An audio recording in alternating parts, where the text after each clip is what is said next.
చెల్లిస్తున్నామయ్యా. ప్రభువైనా వివేకానుష్ఠంగా మేము దయకాల సమయం పొందిన కాసకాదేవా పాఠంగానైనా వాక్యంగానైనా సిద్ధించిన కనపరిచిన విధానం పట్టినకి మేము ఏ స్థితిలో స్వస్థము చెల్లిస్తున్నామయ్యా. స్వస్థం దేవా స్వస్థం దేవా స్వస్థమైన పరిశుద్ధ ఇతరులు తండ్రి రాజానికి స్వస్థము చెల్లిస్తున్నామయ్యా.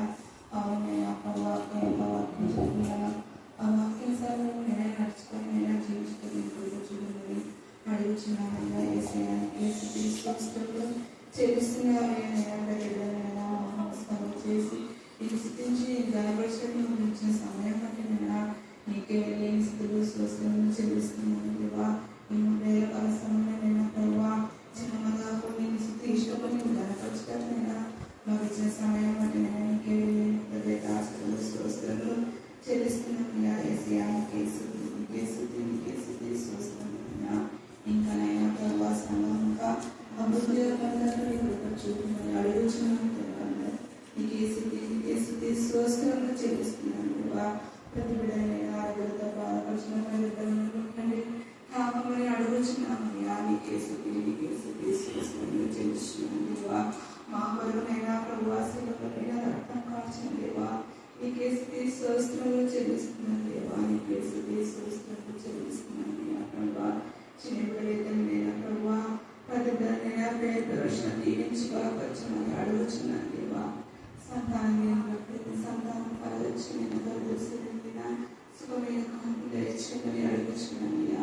నీకే స్థితి స్వస్థలమైనా స్వస్థలం దేవా. అయినా గొర్రెల కాపురైనా ఏ నామని గొర్రెలమైనా అమ్మవారిన కాపులను ప్రతి స్థలంలోనే ఆ గొర్రెలైనా జకర్యా 9వ అధ్యాయము 9 నుంచి 12 వచనాలు, తర్వాత 17వ వచనము మన మధ్య ఉన్న సహోదరుడు పవన్ చదివి లేఖన భాగాలు చదువుతున్నాం. జకర్యా గ్రంథము 9వ అధ్యాయము 9 నుంచి 12, 17వ వచనం చదువుకుందాం. సియోను నివాసులారా యెహోవా సంతోషించండి, యెరూషలేము నివాసులారా ఉల్లాసముగా ఉండుడి. నీ రాజు నీతిపరులను రక్షకులను దీనుడై గాడిద ఎక్కి నీ యొద్దకు వచ్చుచున్నాడు. ఎఫ్రాయిములో రథములు లేకుండా నేను చేసేదను, యెరూషలేములో గుర్రములు లేకుండా చేసేదను, యుద్ధపు విల్లు లేకుండా పోవును. నీ రాజు సమాధానకర్త అన్యజనులకు తెలియజేయును. సముద్రము నుండి సముద్రం వరకు యూఫ్రటీసు నది మొదలుకొని భూదిగంతం వరకు అతడు ఏలును. మరియు నీవు చేసిన నిబంధన రక్తమును బట్టి తాము పడిన నీరు లేని గోతిలో నుండి చెరపట్టబడిన నివాసములు వారు విడిపింపజేసేదను. నీ వారిని నేను విడిపింపజేసేదను. బంధకములు పడి ఉండి నిరీక్షణ గలవారు ద్వారా మీ కోటకు మరలా ప్రవేశించుడి. రెండంతలుగా మీకు మేలు చేసిందని నేను మీకు తెలియజేస్తున్నాను. 15వ వచనం చదువుతున్నాను. వారు ఎంతో క్షేమంగా ఉన్నారు, ఎంతో సొగసుగా ఉన్నారు. ధాన్యం చేత యవ్వనములను, క్రొత్త ద్రాక్షం చేత యవ్వన స్త్రీలను వృద్ధి నొందుదురు. దేవుడి లేఖన భాగాన్ని దీవించి ఆశీర్వదించుకుంటాం. దేవుడు ప్రవచన రూపకంగా జకర్యా 9వ అధ్యాయంలో ఇక్కడ రాసి నుంచి ఉన్నాడు. ఏంటంటే చాలా అన్య దేశంలో దేవునికి విరోధమైన విధానంలో అవి జీవిస్తూ ఉన్న సమయంలో మరి అందులో అనేక మంది దేవుని పిల్లల పైన దాడి చేస్తూ దేవుని పిల్లలను అవమానపరుస్తూ బాధ పెడుతూ బంధకాల్లో చెరలో మరి వేదంలో రోదంలో మరి ఉన్నటువంటి ఆ సమయంలో తండ్రి అయిన దేవుడు ప్రవచన రూపకంగా ఏమని చెప్తున్నా అంటే సియోను నివాసులారా బహుగా సంతోషించుడి అంటున్నాడు. ఎందుకు అంటే ఇర్మియా 30వ అధ్యాయము 17వ వచనం చదవండి. ఎందుకు ఈ మాట మాట్లాడుతున్నాడో అక్కడ చూసాం. ఇర్మియా 30:17. వారు అన్నాడు. వారు అంటే ఎవరు అంటే ఈ దేవుని పిల్లలను బాధ పెట్టేవాళ్ళు. వారు ఎవరును లక్ష్య పెట్టని సియోననియు వెలివేయబడిందనియు నీకు పేరు పెట్టున్నాను. అయితే నేను నీకు ఆరోగ్యమును కలుగ చేసేదను, నీ గాయములను కట్టేది అంటున్నాడు. ఈ ఉదయకాల సమయంలో ప్రతి గాయమును కట్టేవాడు యేసయ్య. ప్రతి గాయము యేసయ్య కట్టాలి అంటే యేసయ్య సిలువలో మన కోసమే ఆయన బలిపశుగా మొదలుగా మారాలి. ఆ మొదలుగా ఆయన మారేటువంటి సందర్భంలో ఈ వారం అంతా కూడా ఇది జరుపుకుంటారు. మధ్యాహ్నం వేళ కూడా మరి కొన్ని విషయాలు మనం ధ్యానం చేసుకుందాం. మధ్యాహ్నం ఉంటుంది, రాత్రి కూడా ఉంటుంది. కాబట్టి 3 మరి యొక్క ప్రార్థన సమయాలలో మనం లేఖన భాగం ధ్యానం చేసుకుందాము. ఇక్కడ సియోను గురించి మాత్రమే మనం ఈ ఉదయకాల సమయంలో ధ్యానం చేస్తున్నాం. సియోను దేవుడు కోరుకున్నటువంటి ప్రదేశం. సియోను దేవుడు ఇష్టమైనది. సియోను అంటే దేవుడు చాలా చాలా ఇష్టపడతాడు. తర్వాత సియోను కొండపై కూడా యేసయ్య వస్తాడు. అప్పుడు మనం అందరం కలిసి దేవుని స్తుతిస్తాం. ఇప్పుడు ప్రవచన రూపకంగా నేను ఎవరైతే బాధ పెడుతున్నారో అలాంటి ఆ సియోనుతో మీరు చెప్పండి అని అంటున్నాడు. నేనే నీ గాయాలు మాముతాను. ఎలాగా అంటే చూడండి, సియోను నివాసులారా బహుగా సంతోషించుడు అంట. ఎలాగ సంతోషించాలంటే ఆయన వాక్యంలో, పాడడంలో, స్తుతించడంలో, మహిమపరచడంలో, గణపరచడంలో, ఆయన కొనియాడడంలో. అందుకే బహుగా సంతోషించుడి అంటున్నారు. యెరూషలేము నివాసులారా ఉల్లాసంగా ఉండండి. మరి యెరూషలేము నివాసుల గురించి కూడా మీరు ఉల్లాసంగా ఉండండి అంటున్నాడు. నిజంగా నేను ఉదయకాలం ముందు లేకముందే బబ్బులు ముందుగానే తయారై మా గ్రీటింగ్ చెప్తున్నాను. హల్లెలూయా, హల్లెలూయా, హల్లెలూయా.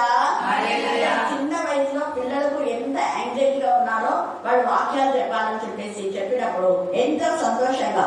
అందుకనే చూడండి ఇక్కడ బహుగా అనే మాట మాట్లాడుతున్నాను. ఎందుకు అంటే నీ రాజు అంటే ఈ ఉదయకాల సమయంలో నిజంగా యేసయ్య మనకు రాజుగా ఉన్నాడా? యేసయ్య రాజుగా ఉంటే రాజైన యేసయ్య పరిపాలనకు మనం ఒప్పుకోవాలి. పరిపాలన అంటే రాజైన యేసయ్య నువ్వు నా హృదయంలో, నా ఇంటిలో, నా సంఘంలో, నా ప్రాంతంలో నువ్వే రాజుగా ఉండి, నువ్వే ఏలికగా ఉండి, నువ్వు ఏలికగా ఉండి మమ్మల్ని ఏలాల ప్రభువా మమ్మల్ని నడిపించాలి అని మనం ప్రార్థన చేయాలి. ఈ కార్యక్రమంలో యేసే రాజుగా ఉన్నాడు. నేను కాదు, నువ్వు కాదు, ఇంకొకరు కాదు, ఇంకొకరు ఎవరో పెద్ద కాదు. ఎవరు మనకి ఇప్పుడు రాజు? యేసయ్య మనకు రాజుగా. అందుకనే నీ రాజు అంటున్నాడు. ఆయన ఎందుకు రాజు అయినాడు అంటే ఆయన నీతిపరుడు.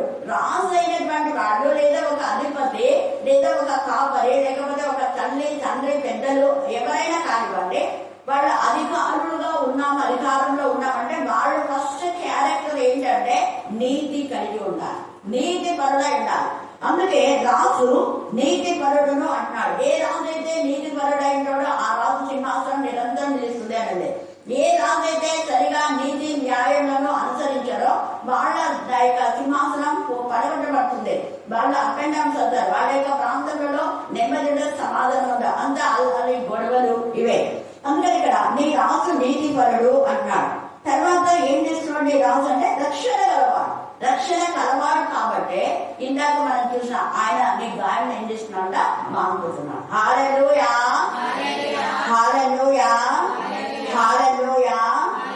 అందుకే ఇక్కడ నీ రాజు సమాధాన సువార్త అన్ని జనులకు తెలియజేయను. అందుకే నేను మీకు చెప్పింది ముఖ్యంగా చేయాల్సింది అన్ని జనులలో. చూడండి ఎంత తేలిక ఇక్కడ రాయబడింది, అన్ని జనులలో. అది 2వ సమూయేలు కూడా మనం చూస్తే ఆ మాట 2వ సమూయేలు కూడా రాయబడింది. 2వ సమూయేలు 22వ అధ్యాయము 50 వచనం చదవండి. 2వ సమూయేలు 22:50. అందువలన యెహోవా అన్ని జనులలో నిన్ను గణపరిచెదను. చూడండి, అన్ని జనులలో నేను నిన్ను గణపరిచెదను అంటున్నాడు. అది నీ నామ కీర్తన గానం చేసేదను. గానం ఆయన నామాన్ని గానం చేస్తూ మనం వెళ్ళాలి. అదే అంటున్నాడు. నీ నామ కీర్తన గానం చేస్తాను. ఎక్కడ? అన్ని జనులలో.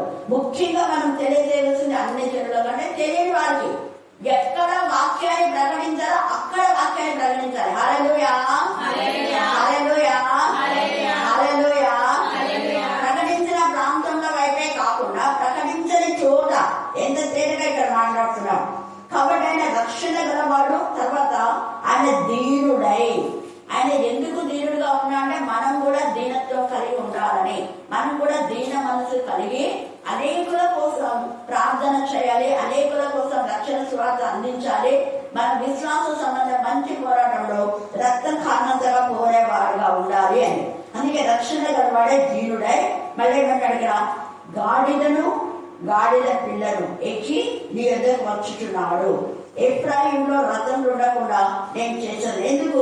ఈ ఎఫ్రాయిం వీళ్ళందరూ కూడా వీళ్ళని చూసి విరమిగారు. అందుకనే అక్కడ రథాలు లేకుండా నేను చేస్తాను అనే మాట మాట్లాడుతున్నాడు ఎఫ్రాయిములో. తర్వాత ఏమన్నాడు, నీ రాజు సమాధాన సువార్త అన్ని జనులకు తెలియచేయను. సముద్రం నుండి సముద్రం వరకు, యూఫ్రటీస్ నది మొదలుకొని భూదిగంతాల వరకు అతడు ఏలును. మరియు నీవు చేసిన నిబంధన రక్తంను బట్టి, ఆ నిబంధన రక్తమే యేసయ్య. హల్లెలూయా, హల్లెలూయా, హల్లెలూయా.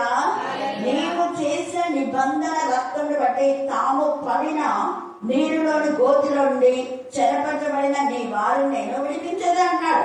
ఎవరెవరైతే దేవుడు యొక్క నామమును ఘనత నిమిత్తమే అనేక బాధలు, వేదనలు, రోదనలు, నిందలు పడి ఉన్నారో వారందరికీ విడుదల అంట. విడుదల సంవత్సరం ఇది. హల్లెలూయా, హల్లెలూయా, హల్లెలూయా. అందుకని నేను విడిపిస్తా అంటాడు. చెరపరచబడిన మీ వారిని, చెర నుంచి, చెర అంటే ఒక వ్యాధి, చెర అంటే అప్పులు, ఆర్థిక సమస్యలు, వేదనలు, రోదనలు, మిస్అండర్స్టాండింగ్, ఇంకా కుటుంబంలో కలహాలు, కుటుంబంలో రక్షణ, ఇదన్నీ చెరనే. పాపం అనే చెర, భయంకరమైన పాపమైన బంధకాల్లో ఉండి వాటి నుంచి బయటికి రాలేని పరిస్థితిలో ఉంటే వాళ్ళని వేసే తప్ప ఇంకెవ్వరూ పాపం నుంచి విడుదల చేయలేరు. అది మనకు తెలియజేయాలి. ఎంత మంది అని ఉన్నా కూడా ప్రపంచంలో వాళ్ళలో ఎవరు కూడా మరి పాపం నుంచి విడిపించలేరు. ఒక్క యేసే రక్తం మాత్రమే. పాపాన్ని కడిగి నువ్వు పరిశుద్ధులు అని చెప్పేది యేసే రక్తమే. మిగతా వాళ్ళు ఎంత మందో మనం చూస్తున్నాం కదా. వాళ్ళు మహాత్ములు అనేవాడు వాళ్ళు, ప్రవక్తలు అనేవాడు వాళ్ళు, లేక పెద్ద పెద్ద ఋషులు కానివ్వండి, ఎవరైనా కానివ్వండి, కానీ దేవతలు అనబడే వాళ్ళు ఎవరు కూడా మా రక్తంతో నిన్ను శుద్ధి చేస్తానని సవాల్ చేసి చెప్పాల. కానీ యేసయ్య అన్నాడు, నిబంధన రక్తం. ఆ పాపం ఎంత భయంకరంగా దాన్ని శుద్ధి చేసేది యేసయ్య మాత్రమే. అందుకే ఇక్కడ అంటున్నాడు కదా, అక్షర నుంచి మనం విడిపించే దేవుడు. తర్వాత బంధకములలో పడి నిరీక్షణ కలవాల. ఎంత ఇది అండలేం చేస్తుంది అంటే దీని అర్థం ఏంటంటే మనకి ఎన్నో ఆటుపాటులున్నా, బలహీనతలున్నా, మనకి ఎన్నో సమస్యలు ఉన్నా కూడా మనకు ఒక నిరీక్షణ. హల్లెలూయా, హల్లెలూయా. ఇప్పుడు మామూలుగా ఇప్పుడు ఈ విధానంలో మనం ఈత మట్టల గురించి కూడా నేను మధ్యాహ్నం చెప్తాను మీకు. పాత నిబంధనలు ఉందని చెప్పాను కదా, మరోసారి చదవండి. పాత నిబంధనలో లేవియా కాండం 23వ అధ్యాయము 40వ వచనం. లేవియా 23:40 వచనం. మొదటి దినం అంటే ఈ రోజు. మొదటి దినం అంటే ఏ రోజు పండుగ ఆచరించాలి, ఏ రోజున పండుగ ఆచరించే ఈ 7 రోజుల్లో మొదటి దినాన మీరు దబ్బ పండ్లను ఈత మట్టలను అనలైన్ చేసుకోండి. ఎందుకు ఈత మట్టలు తెస్తున్నారు అంటే కారణం ఇది. ఊరికే మనం ఏదో చదువుకుంటున్నాం, వింటున్నాం, పోతున్నాం. ఇక్కడ దేవుడు ఒక నిర్ణయం చేశాడు. అక్కడ మీరు దబ్బ పండ్ల యొక్క చెట్ల కొమ్మలు కానివ్వండి, ఈత మట్టల యొక్క కొమ్మలు, గొంజి చెట్లు, నిరవంజి చెట్లు కదా. ఎన్నడే ఎక్కడ చెట్లు 4. హల్లెలూయా, హల్లెలూయా. ఈ యొక్క దబ్బ పండ్లు, గొంజి, నిరవంజి చెట్లు అనేవి ఒకలాంటి గుబురు గల చెట్లు. కొన్ని కంట్రీస్ లో మామూలుగా ఇది పామ్ సండేని కొన్ని ప్రాంతాల్లో అంటారు, మరి కొన్ని ప్రాంతాల్లో ఆ యొక్క యూ సండే అంటారు. యూ అంటే YEW, అంటే యూ ఆకారంలో ఉండే కొన్ని కొమ్మలు ఉంటాయి. ఆ కొమ్మలను నరికి ఆ కొమ్మలతోనే ఊరేగింపు చేస్తారు. ఆ యొక్క చర్చి చుట్టూ తిరిగి వాళ్ళ ప్రాంతంలో అన్ని జనుల యొక్క ప్రాంతంలో తిరిగి వాళ్ళు చెప్తూ ఉంటారు ఇలాగా. అంటే ఆ పొదల, ఎందుకు ఆ పొద అంటే ఆ పొదల నుంచి దేవుడు మాట్లాడితే పొద కాలిపోలేదు, ఆయన దహించు అగ్ని అని తెలియచేయడానికి ఆ బుషెస్ అన్నమాట అవి ఉంటాయి. ఆ యొక్క మనం చూస్తే నీటి కాలువ దగ్గర కూడా ఆ నిరవన్ చెట్లు ఎక్కువగా మలుచుంటాయి. మీరు చూస్తుంటారు, కొంచెం చిన్న చిన్న పూలు ఉంటాయి చూడాలి, ఒకలాంటి పూలు ఉంటాయి. కాలువల గట్ల ఎప్పుడు ఉంటాయి, చాలా చోట్ల ఉంటాయి. అవి నిరవంజి చెట్లు అంటారు, వాటిని గొంజి చెట్లు అని కూడా అంటారు. వాటికి ఫినిషింగ్ వాడతారు ఎక్కువగా. ఇప్పుడు అంటే ఇంటికి ఫినిషింగ్ చేయడానికి అప్పట్లో అవి వాడేది. ఇప్పుడైతే గోడలు కడుతున్నారు, ప్రాకార గోడలు, కానీ అవి బాగా వాటి చుట్టూ వాటిని కట్టేటటువంటి వాళ్ళు ఇప్పుడు కూడా చాలా ప్రాంతాల్లో కొంతమంది కట్టుకుంటారు. అలాగే అంటే ప్రాకారం లాగా చుట్టూ లోపల ఇల్లు ఉంటుంది, చుట్టూ అవి బాగా ఎత్తిస్తుంటాయి కాబట్టి వాటిని అన్ని తెచ్చి కట్టేస్తూ ఉంటారు. అంటే ఒక ప్రాకారం లాగా యేసయ్య ఒక ప్రాకారము అని, ఆయన ఒక దుర్గం అని చెప్పడానికి అదొక గుర్తు. తర్వాత దీనిలో ఉన్న లక్షణాలు ఏంటంటే ఇవి ఎప్పుడు వాడిపోవుడు, వర్షం లేని సంవత్సరం చింతనుండదు, కాపు మానదు, వీరి రూట్స్ వేరే వేరే వాటికి పో. ఈ ఈత చెట్టు నేను చెప్పాను కదా, ఇక్కడ ఈత అని రాయబడింది. తర్వాత సొలొమోను మందిరం కట్టేటప్పుడు ఖర్జూరం యొక్క చెట్టును అక్కడ పెట్టాడు కదా స్తంభాలకు.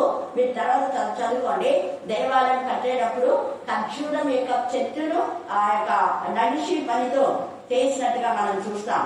ఖర్జూరము ఈత ఒకటే విధానంలో, అదే కొబ్బరి తాటి చెట్లు ఇవన్నీ ఒకే జాతికి చెందినటువంటివండి. అంటే అవి వారి యొక్క కొమ్మలు పక్కలకు పోకుండా అవి నిటారుగా కొంచెం పైకి అవి ఎదుగుతుంటాయి, ఎప్పుడు కూడా పైకే ఉంటాయి అన్నమాట అవి.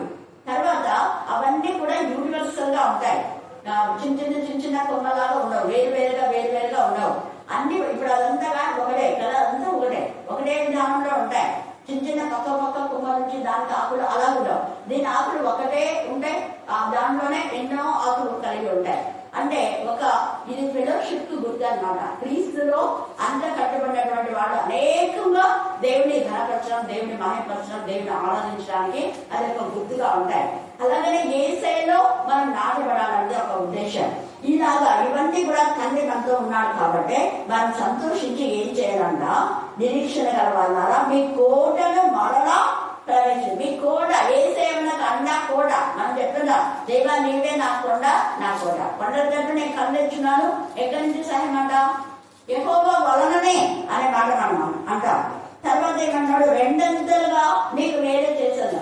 ఇంతవరకు ఒకంత మేలు పొందుకున్నామో, ఇప్పుడు ఈ 2025లో దేవుడు నీతో అంటున్నాడు రెండంతల ఆశీర్వాదం, రెండంతలుగా నీకు మేలు చేస్తుందని నేడు నేను మీకు తెలియజేస్తున్నాడు. ఇదొక ప్రవచన. నేడే ఇక్కడ వారందరికీ దేవుడు రెండంతల ఆశీర్వాదం ఇస్తాడు.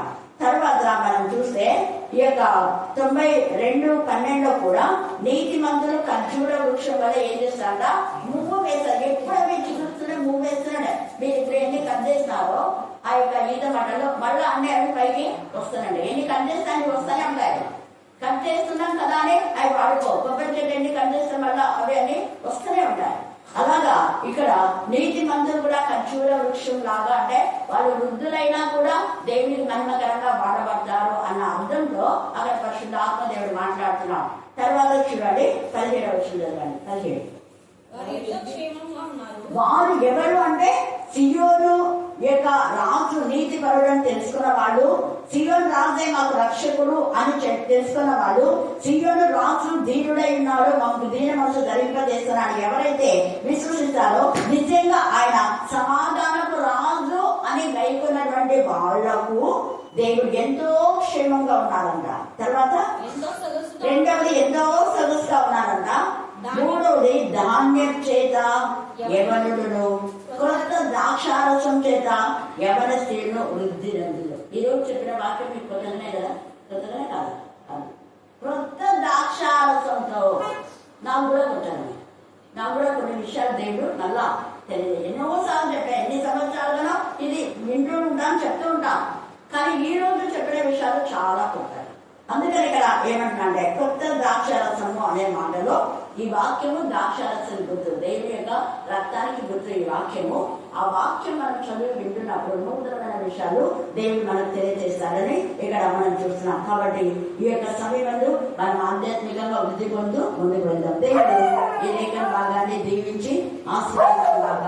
ఆమేన్ ఆమేన్. సమూహంతో మనం పీడింపబడుతున్నప్పుడు తండ్రి అయిన దేవుడు తన ప్రియ కుమారుని ఈ లోకానికి పంపి ఆయన రక్తంలో ఆయన యొక్క విలువ ద్వారా మన జీవితానికి క్షేమాన్ని, నెమ్మదిని, సమాధానం కలుగజేస్తున్నాడు. కాబట్టి ఈ సమయమందు ఎవరు ఎంత బాధలు ఉన్నా ఒక్కసారి యేసయ్య నీ నామంలో నన్ను స్వస్థపరచు అని ప్రార్థించినప్పుడు ఆయన నామంలో మనకు స్వస్థత ఇచ్చే దేవుడు. చేతిబడి శక్తుల నుంచి, మాంత్రిక శక్తుల నుంచి, శుద్ధ శక్తుల నుంచి మనం విడిపించే దేవుడు. మన కడిగి శుద్ధి చేసేవాడు. కాబట్టి యేసే రక్తము మన పాపం నుంచి, శాపం నుంచి విడిపిస్తుందని, మనకు బాధ, వేదన, రోధ తొలగించి నెమ్మది నెమ్మదిని సమాధానాన్ని కలుగ చేస్తుందని యేసు నామమును మనం నమ్మి ఆయనను విశ్వసించి ఒక్కసారి యేసయ్య నన్ను కరుణించు అని చెప్పిన వెంటనే ఆయన కనికరం గల తండ్రి, ప్రేమ గల తండ్రి, కృపా సత్య సంపన్నుడు. ఆయన గాయపడిన హస్తంలో మనకు స్వస్థత కలుగ చేస్తాడు. ప్రార్థన చేసుకుందాం. ప్రేమ గల ప్రభా, మీకు ఎంతగా వందనాలు చెల్లిస్తాను ఆయన. ఈ ప్రాంతంలో నీ బిడ్డలు నా తండ్రి ఏ పరిస్థితిలో ఉన్నారో మాకు తెలియదు దేవా. ఎవరు ఏ వ్యాధులతో బాధపడుతున్నారో మాకు తెలియదు ఆయన. వారికి ఉన్న వ్యాధులు, వారికి ఉన్న రోగాలు, వారి కుటుంబంలో ఉండే అంధకార చేశక్తుల అప్పులు, ఆర్థిక సమస్యలు ఏ స్నామను గద్దించే బాధలుగా బంధించమని ప్రార్థిస్తున్నాం దేవా. వారి పొలము పంటల్లో నా తండ్రి చక్కగా పండడానికి మీ కృపా దయచేయండి తండ్రి. వారి పిల్లల యొక్క విద్యలో వారి చక్కగా చదువులో పాస్ అవడానికి మీ జ్ఞానం దయచేయమని ప్రార్థిస్తున్నాం. మీరే జ్ఞానము, జ్ఞాన ఆధారమైనందుకు మేము స్తుతిస్తున్నాం దేవా. మీరు మా శైలంగా, మా దుర్గంగా, మా కోటగా ఉన్నారు. మీరే రాజు రాజుగా, ప్రభుల ప్రభుగా ఉన్నారు తండ్రి. స్తోత్రం.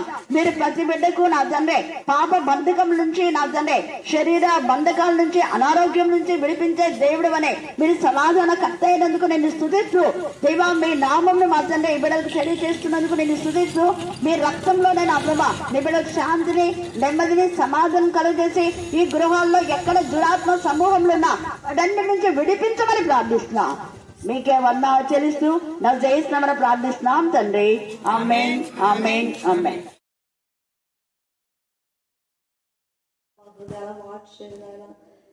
మనుషులు ఎంత చెప్పినా తండ్రి వ్యర్థమైన బ్రతుకుల్లో బ్రతుకుతున్నారు తండ్రి.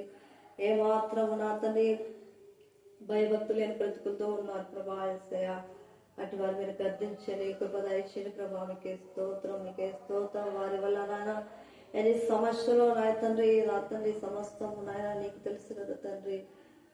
యేసయ్య మీకే స్తోత్రం. భర్త సరిగా లేకపోతే ఆడపిల్లకు తండ్రి మరి నా తల్లి సమస్యలు వస్తావు నాయన, సమస్తం నీకే తెలుసు కదా నాయన. నీకే స్తోత్రం, నీకే వందనం. నా పిల్లలలో ఆడుచున్నప్పుడు నీవే ఆధారకర్తవై తోడు ఉన్న దేవా. మీకే స్తోత్రం, మీకే స్తోత్రం. నీ సన్నిధానికి చిన్నారి నడిపించిన ప్రభా నీకే వందనం నాయన. చిన్నారిని బట్టి నాయన ఈ రోజు కుటుంబం నాయన రక్షణ పొందుకున్నదంటే కేవలం మీ కృప నాయన, మీ ప్రేమ తండ్రి. మీకే స్తోత్రం, మీకే స్తోత్రం, మీకే స్తోత్రం. మీకే వందనం నాయన. పెద్ద కూతురునైనా ఎంతో ఉన్నతమైన జీవితం ఇచ్చినాం తండ్రి. మీకే వందనం నాయన. అడగకున్నాను నా తండ్రి బిడ్డకు మంచి భర్తని ఇచ్చినావు నాన్న. పిల్లలు దయచేసిన ప్రభా ఆదరించి ఆత్మీయులత్త అత్తనిచ్చిన ప్రభా. మీకే స్తోత్రం, మీకే వందనం. నా కుటుంబాన్ని మీరు ఆదరించండి, కనుక చూపించండి నాయన. మీ సన్నిధానంలో నడిపించుకొని నారా మారుస్తాయి ఇచ్చేయండి. ఆ కుటుంబంలో ఏ తప్పిదాలు ఉన్నా మీరు క్షమించండి ప్రభా. మీకే స్తోత్రం, మీకే స్తోత్రం. వారు పిల్లలు ఎదుగుదలలో ఈ కాపుల దయచేయండి నా కరుణా పీఠలో నాయన. చిన్నప్పటి నుంచి నా తండ్రి అమూలు ఇక్కడ వచ్చి ఇక్కడ పెరిగినది ప్రభా. ఆ బిడ్డ మీరే ఆదరించిన ప్రభా. మీకే స్తోత్రం. వారు నా పిల్లలు కాదు తండ్రి, కేవలం నీ పిల్లలు తండ్రి. మీకే స్తోత్రం, మీకే స్తోత్రం. ఎంత ఉన్నా నా తండ్రి, ఎంత ఉన్నా నా తండ్రి నీవి ఎంతైనా నమ్మదైన దేవుడు. మీకే స్తోత్రం. కేవలం నాయన ఆత్మీయులు అమ్మ నడిపించిన పిల్లల వాక్యాలను బట్టి నా తండ్రి ఈ రోజు నీ బిడ్డలుగా నీ సాక్షులుగా ఉన్నారు. మీకే స్తోత్రం, మీకే అద్భుతాలు చేసి తండ్రి ఆశ్చర్యకరమైన ఆలోచన కర్తనైనా మా కుటుంబాలనైనా అద్భుతాలు చేశావు ప్రభా. ఆశ్చర్యాలు చేశావు నైనా. మీకే స్తోత్రం. నేనెంత స్తుతించిన తక్కువ ప్రభా. నా తండ్రి అతన్ని ఆత్మీయులు చెప్పిన మాటలు విని నా తండ్రి జ్ఞానంతో నడుచుకోవడానికి మా అందరికి జ్ఞానం దయచి నన్ను భయభక్తులు బిడ్డగా బలపరచండి ప్రభా. ఆత్మ హృదయాన్ని దయచి నన్ను ఒక చెడు చేయకుండా తండ్రి మంచి మార్గంలో నా తండ్రి మంచిగా ఉండడానికి మేము చెబుతున్న మాటల్లో మా తప్పిదాలేమన్నా క్షమించండి. మీకే స్తోత్రం, మీకే స్తోత్రం. నిజమైన క్రైస్తవులు అంటే నా తండ్రి అటు ఇటు కొట్టబడిన వారిగా కాకుండా ప్రభా ఏక మనసు దయచేయండి, స్థిరమైన మనసు దయచేయండి. మీకే స్తోత్రం, మీకే స్తోత్రం. మీకే వందనం. నైలో కాసాలను జీవించాకనైనా ప్రతి ఒక్కరికి రక్షణ దయచేయండి. బిడ్డలుగా మారుమస్తు దయచేయండి. మీకే స్తోత్రం, మీకే స్తోత్రం. మీకే వందనం. నైనా పెద్దవాళ్ళను నైనా గౌరవించే నా తండ్రి, నా తండ్రి అత్తమామలు గౌరవించే కుటుంబాలనైనా నా తండ్రి కోడాలనైనా కొడుకులకు నైనా జ్ఞానం దయచేయండి. వారి పిల్లలు ఎలా పెంచుకొని వేరేపించండి ప్రభా. మీకే స్తోత్రం. పెద్దవాళ్ళు లేకపోతే ఇల్లు నాయన చీకటి అయిపోతుంది ప్రభా. మీకే స్తోత్రం. పలకరించేవారు లేక, ఆదరించేవారు లేక నా తండ్రి వారికంటే ఏ సహాయం లేని బ్రతుకుల్లో ఉంటారు ప్రభా. నా తండ్రి పెద్దవాళ్ళు ఇంటికి మూల స్తంభం లాంటి వారు ప్రభా. మీరు ఇచ్చిన బహుమానం తండ్రి వారే. మీకే